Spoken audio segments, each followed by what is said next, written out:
Proselitismo digital, radicalización express, otro de los múltiples desafíos a la seguridad tras los ataques de París, pasa por identificar al enemigo. Que se muevan y que se dirijan hacia cualquier sitio en el que haya el yihad fisabilillah. Bien, teniendo en cuenta que uno de los principales objetivos del grupo terrorista ISIS o Daesh es la consecución de lo que ellos consideran que es un Estado, la mejor forma de no hacer el juego de la legitimación que ellos van buscando es precisamente no llamarles de esta manera, no llamarles Estado Islámico, y en ese sentido nosotros preferimos llamarles Daesh. Las últimas amenazas han puesto en jaque a todo un continente. Creo que hay que tomárselo en serio, y más después de todo lo que ha ocurrido en París. En el mismo momento en el que Europa se ha implicado en ese conflicto es cuando han atacado. En los numerosos vídeos que han salido en los últimos meses se citaban 3 o 4 ciudades europeas como posibles objetivos. Una de ellas era París, otra Londres y otra Roma, por la presencia del Vaticano. El pulso del califato digital.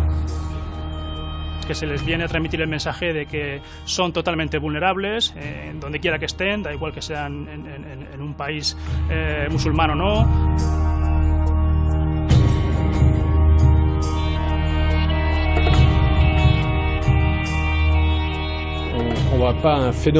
No se puede combatir un fenómeno como el terrorismo. Hacen falta objetivos precisos, estructuras precisas que hay que poder identificar antes de acabar con ellas. Nos prometieron la destrucción y aniquilación de Al-Qaeda. Ahora, Al-Qaeda ha desaparecido nominalmente o ha perdido importancia mediática. Pero sus combatientes, o los que formaban parte de sus fuerzas de choque, se han sumado a la causa del ISIS o Daesh, como queramos llamarlo.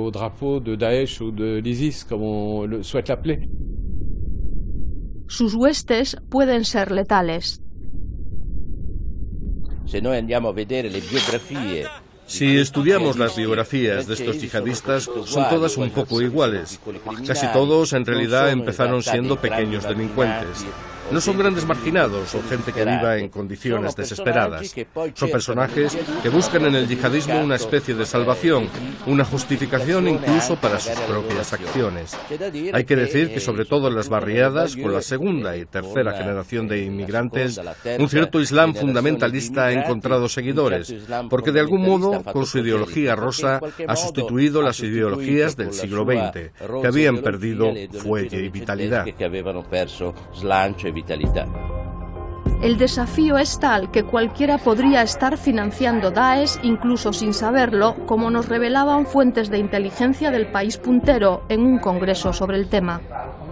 Internet es una red que permite crear un montón de servicios. Entre otros, tenemos servicios como el crowdfunding que tú comentabas o servicios de difusión de ideas. Ya no necesitas tener un periódico para poder difundir tu idea, ya puedes hacerlo a través de Internet e incluso hacer recolecta de dinero. Hoy en día, con las monedas virtuales como el famoso Bitcoin, tú puedes recibir donaciones desde cualquier rincón del mundo sin que se sepa quién es la persona o la organización o el Estado o el grupo que te ha hecho esa transferencia de dinero, y que la reciba una cuenta de la que no se tiene por qué saber nada, ¿no?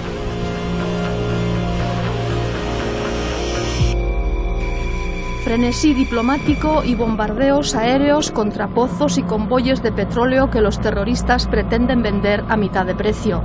Una vuelta a los tiempos de la Santa Alianza inspirada por el mismo eje París-Moscú contra Napoleón. Todos contra un hombre que, según algunos analistas, no sería más que una pantalla. La intuición estratégica de al-Baghdadi fue doble. En primer lugar, aliarse con los antiguos baacistas y oficiales de Saddam Hussein, a los que conoció en la cárcel donde le encerraron los americanos para liberarle al poco tiempo. Y en segundo lugar, usar esta alianza para presionar con el fin de unir el campo de batalla de Irak con el de Siria, convirtiéndole en único para poder introducir el yihadismo. Guerra dove in qualche modo far penetrare il jihadismo dell'ISIS. Una guerra que se transmite por el éter del siglo XXI, con la carga de los símbolos siempre presentes. del Zigurat de Ur, donde comenzó con Abraham el viaje de la humanidad, el arco de Tesifonte, donde se consumó la separación entre Oriente y Occidente, los toros alados de Nínive, obra asiria a las afueras de Mosul, objetos del actual expolio, hasta Raqqa, la capital de Daesh, y durante una década del califa abasida de las 1001 noches. Esa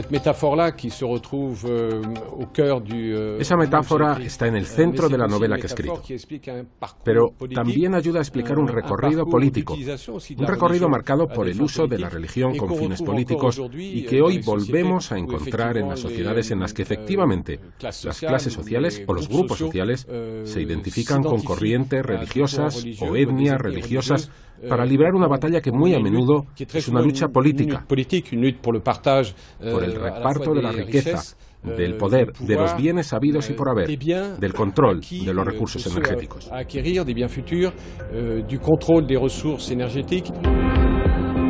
En un tratado salafista yihadista difundido en 2004 por Internet, se marcan 3 estadios para llegar al califato. El primero, vejación y agotamiento. Después, la gestión del terror, para acabar con la proclamación del Estado.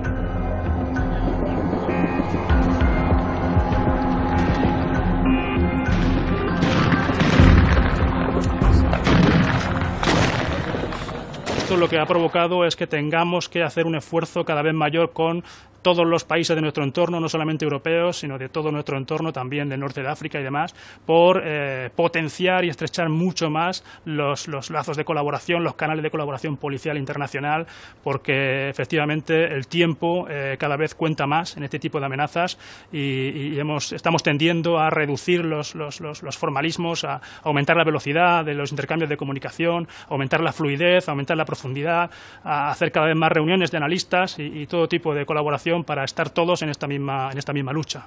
Creo que la tecnología no va a resolver todos los problemas que tenemos en nuestra sociedad.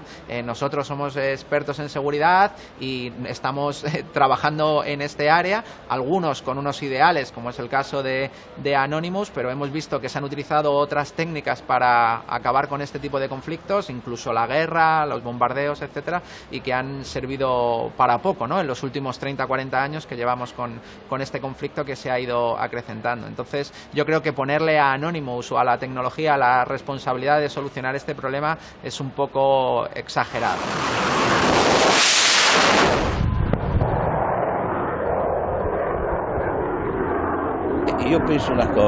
Creo que esta guerra en Siria está haciendo estallar las contradicciones, no solo europeas, sino de Occidente, y sobre todo en el seno de los aliados árabes y el mundo musulmán. Hemos comprendido perfectamente que hay estados como Turquía o Arabia Saudita y las monarquías del Golfo que han apoyado el califato a modo de revancha por la pérdida de Irak, la derrota del régimen sunita de Saddam Hussein. La guerra abierta entre Daesh y Occidente ha mostrado un último grado de sofisticación con los ataques de París. La elección de ensañarse con los jóvenes de la sala Bataclan no ha sido casual.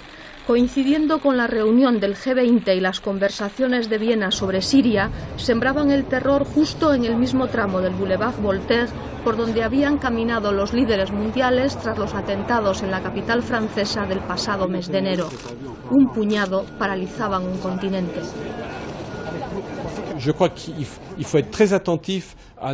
Creo que hay que cuidarse mucho de cargar el discurso en el simbolismo religioso. No se pueden olvidar las realidades políticas, económicas, militares y las fuertes rivalidades regionales entre los países de la zona y los que siempre han estado interesados en controlarla, sumiéndola en el caos más absoluto.